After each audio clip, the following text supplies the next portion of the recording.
দেখতে পাচ্ছেন আপনি ফিলিপের মুখের ওই নকল হাসি? যতই ও দেখানোর চেষ্টা করছে যে আমরা আশায় ও খুশি, ততই ওর আরেকটা চোখ বিদ্রোহ করছে। বিদ্রোহ তো সময় করে, আমাদের চিন্তার ঊর্ধ্বে উঠে গিয়ে। ফিলিপ হয়তো কোনোদিনও এ কথা ভাবেইনি যে ও যে পুত্রকে দেশ থেকে তাড়িয়ে দিয়েছিল তাকেই অভ্যর্থনা জানানোর জন্য নিজেকেই দাঁড়িয়ে থাকতে হবে।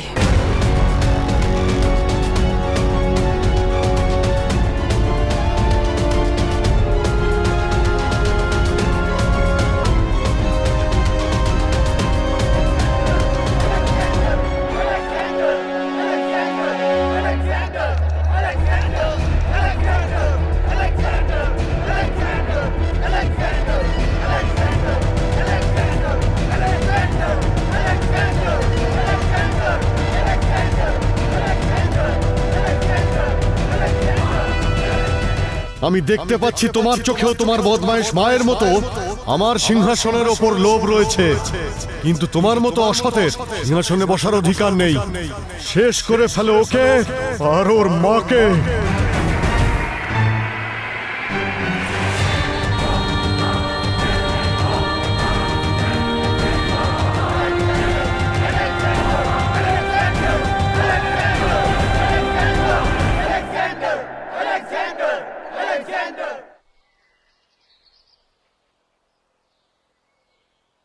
অভিনন্দন আলেকজান্ডার। দেখো তোমার ম্যাসিডোনিয়ার লোকেরা তোমাকে দেখার জন্যে কত উৎসাহিত। তুমি তোমার জয়ধ্বনি শুনে ওদের খুশি নিশ্চয়ই বুঝতে পারছো। খুশি তো আমিও হয়েছি ম্যাসিডোনিয়ায় ফিরে এসে। বলুন তাহলে শাহ ফিলিপ, এবার আপনাকে কি সাহায্য করতে পারি আমি? ওই রাতে যা কিছুই হয়েছিল সব ওই সুরার কারণে। তুমি তো জানোই, সুরা যদি একবার মানুষকে বশ করে নেয় তখন মানুষের আর কিছুই করার থাকে না। অবশ্যই তার চিন্তাধারা, তার ষড়যন্ত্র কিছুই তার নিয়ন্ত্রণে থাকে না। সবকিছু তার মুখ দিয়ে বাইরে বেরিয়ে আসে। আমি আপনার সাথে একদম সহমত শাহ। আপনি যা যা ভুল করেছিলেন সমস্তই সুরার বশে। না হলে আমরা ম্যাসিডোনিয়ায় ফিরে আসবো কেন? আমি খুশি হয়েছি যে তুমি আমার সঙ্গে একমত। এসো আলেকজান্ডার, আমাদের অনেক কিছু করতে হবে। আপনাদের সবার প্রিয় আলেকজান্ডার ম্যাসিডোনিয়াতে ফিরে এসেছে, যেখানে থাকাটা ওর সৌভাগ্য।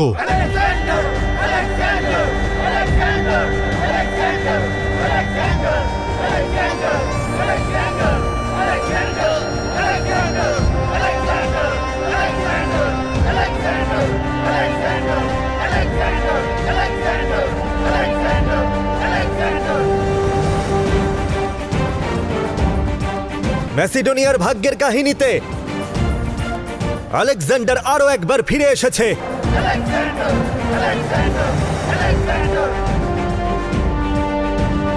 দুর্ভাগ্যবশত আমাকে আমার মাতৃভূমি ছেড়ে দিয়ে কিছু সময়ের জন্য আমাকে এখান থেকে যেতে হয়েছিল, কিন্তু আমাকে বিশ্বাস করুন, তখন থেকে আজ অবধি একটা দিনও এমন যায়নি যেদিন আমার ম্যাসিডোনিয়ার কথা মনে পড়েনি। একটা মুহূর্ত এমন কাটেনি যখন আমি ম্যাসিডোনিয়ার মানুষদের কথা চিন্তা করিনি।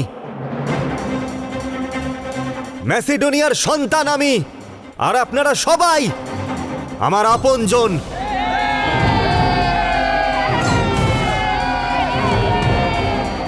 সেই জন্য আজকে আমি আপনাদের সবাইকে একটা কথা দিচ্ছি যে যতক্ষণ আলেকজান্ডার জীবিত থাকবে ম্যাসিডোনিয়ায় কেউ কখনো কোনো বিপদে পড়বে না। ম্যাসিডোনিয়া উন্নতি করবে, বড় হবে, এতটাই বড় যে দুনিয়ার বড় বড় সাম্রাজ্য ম্যাসিডোনিয়ার সামনে ছোট বলে মনে হবে।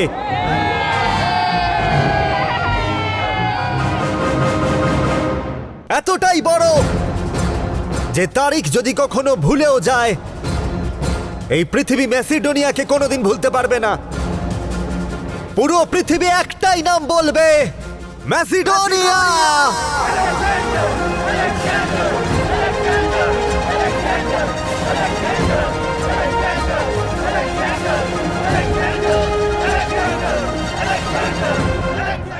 কি মনে হচ্ছে আপনার? ষাঁড় কি বলি দেওয়ার জন্য প্রস্তুত? বলি দেওয়ার আগে অনেক কিছুর প্রস্তুতি নিতে হয় অলিম্পিয়া। বলির খাঁড়ায় ধার দিতে বেশ কিছুটা সময় লাগে। ফিলিপ নামের বৃক্ষ এমনভাবে ভেঙে পড়বে যে তারিখ শেষ হয়ে যাবে, তবুও ওর বিনাশের উৎসব শেষ হবে না।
এই ফার্সি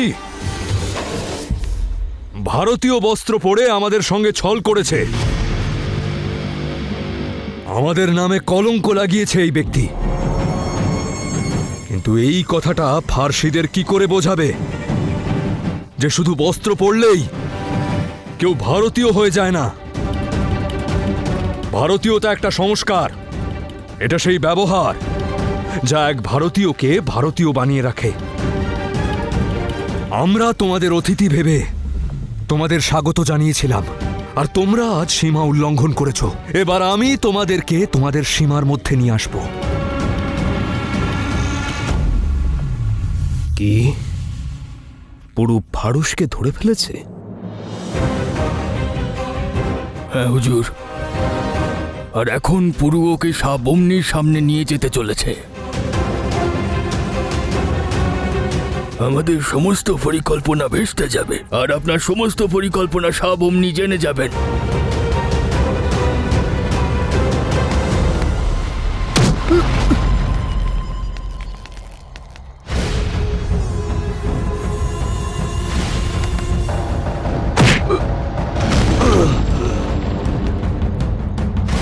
যদি সাহায্য করার ইচ্ছে থাকে তবে এগিয়ে এসো, আমি তোমাদের স্বাগত জানানোর জন্য প্রস্তুত।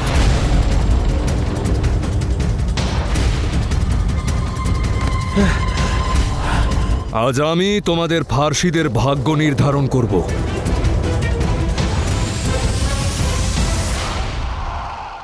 বাবা, বাবা ওঠো, বাবা ওঠো, চোখ খোলো। বাবা, বাবা, কিচ্ছু হয়নি তোমার? বাবা চোখ খোলো। বাবা তুমি ঠিক আছো? মা, মা তুমি কাঁদছো কেন? মা কিচ্ছু হয়নি বাবার, দেখো বাবা ঠিক আছে। মা কান্না থামাও, কিচ্ছু হয়নি বাবার। বাবা ওঠো, ওঠো বাবা।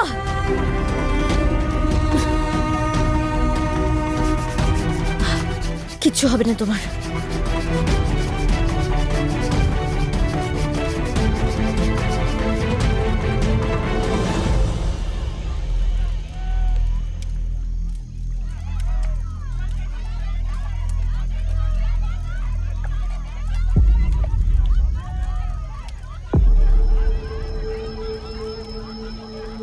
বাবা, বাবা, বাবা,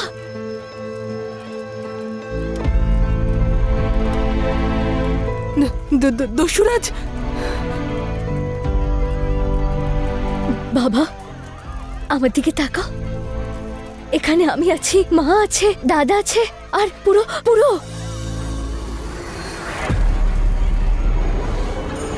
পুরো কোথায় গেল?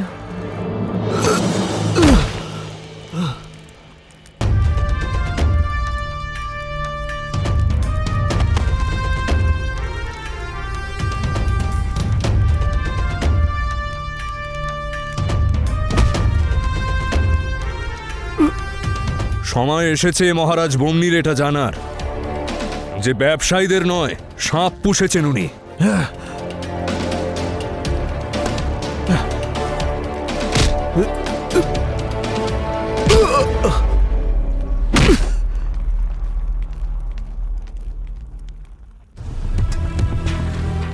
এই বিষয়টা অত্যন্ত জটিল মশেস, পরে গিয়ে আমাদের জন্য বড় সড় বিপদ ডেকে আনতে পারে। আমাদের কিছু করতে হবে।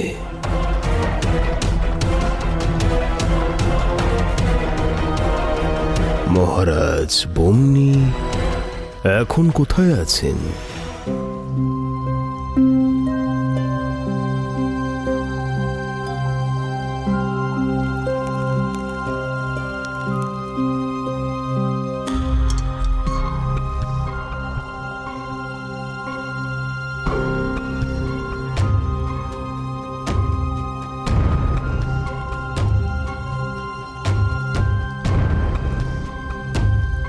এখানে অনেক কিছু পরিবর্তিত হচ্ছে পিতা। পরিবর্তন সংসারের নিয়ম কনিষ্ক, আর মানুষের জন্য ওটাই শ্রেষ্ঠ হবে যে তারা যেন এই পরিবর্তনকে স্বীকার করে।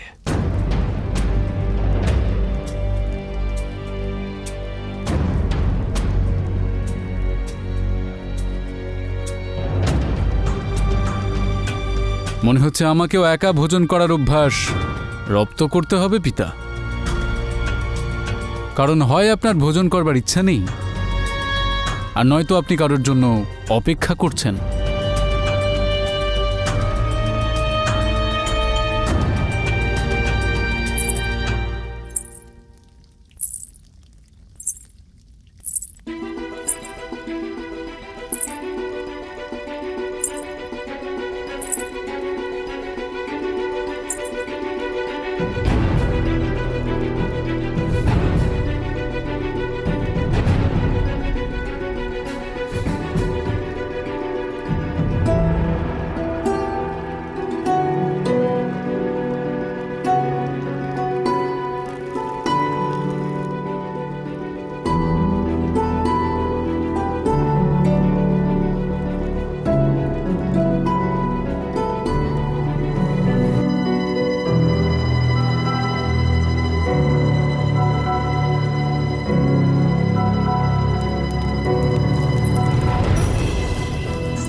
ক্ষমা চাইছি আর্য।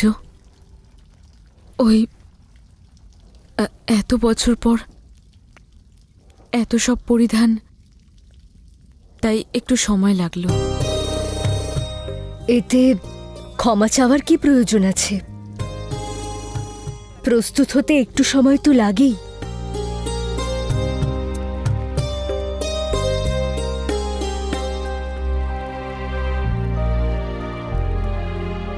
বসুন।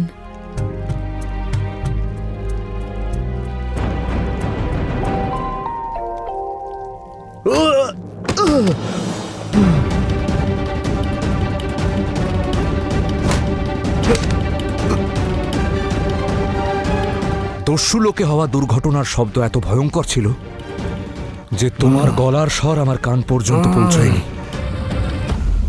এবার যা বলার মহারাজ বম্নিকে বলো।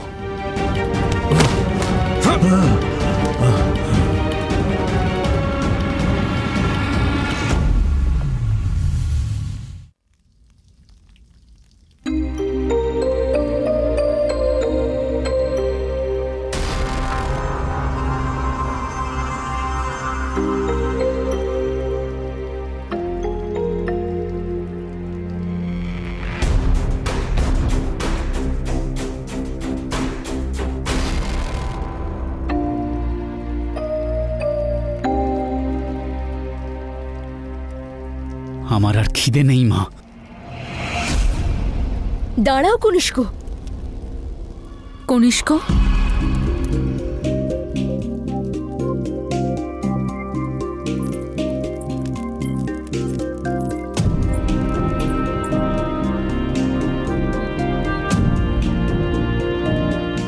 আমি তোমার মনের অবস্থা বুঝতে পারছি।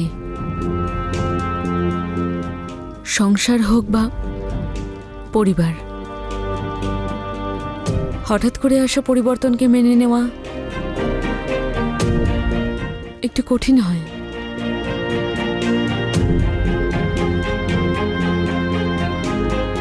কিন্তু আমায় বিশ্বাস করো, আমি আর আমার পুরো এখানে আসাতে না কোনো সম্পর্ক পাল্টাবে আর না কারোর অধিকার।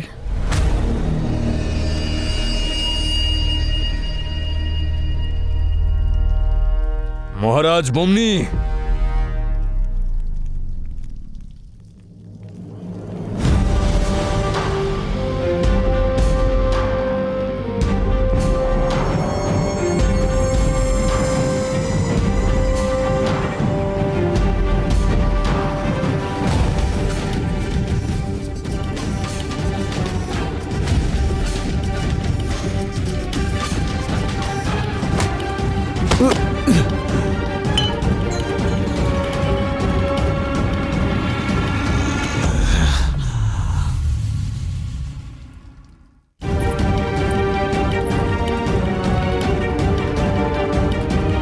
ফারুস, তুমি পৌরব সৈনিকদের বস্ত্র পরেছ কেন?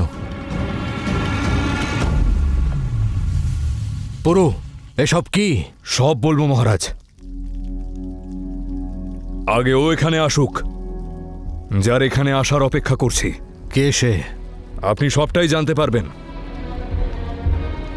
আর কয়েক মুহূর্তেই ও নিজেই এখানে চলে আসবে।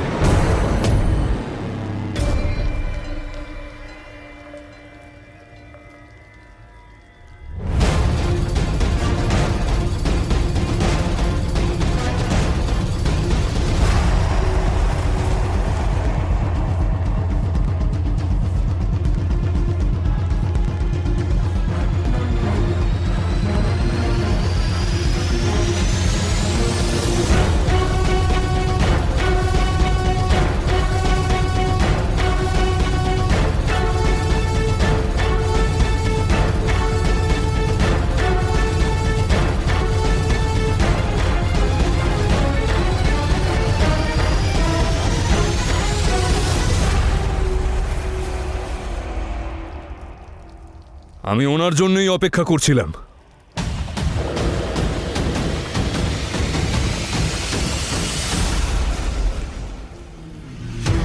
পারস্যের মহারাজ ডারায়াস এসে পড়েছেন। এবার আমি আমার কাজ সম্পূর্ণ করব।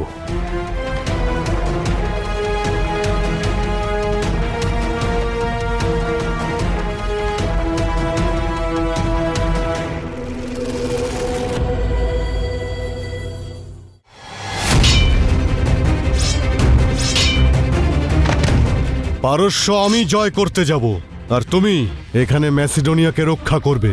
আমাকে জানতে হবে যে ওর পরবর্তী পরিকল্পনা কি। আশ্চর্য হচ্ছেন শাহ দারায়ুস যে আমি মহারাজ বমনিকে দস্যু লোকে ঘটা অগ্নিকাণ্ডের ব্যাপারে কেন বলিনি। নিজেদের অতিথির সম্মান করতে জানি আমরা, কিন্তু যদি সেই অতিথি নিজের সীমা পার করে যায় তবে তাকে শিক্ষা দিতেও জানি আমরা। আমি এটা সুনিশ্চিত করব যাতে তোমরা ফার্সিরা আমার দেশ ছেড়ে পালিয়ে যেতে বাধ্য হও।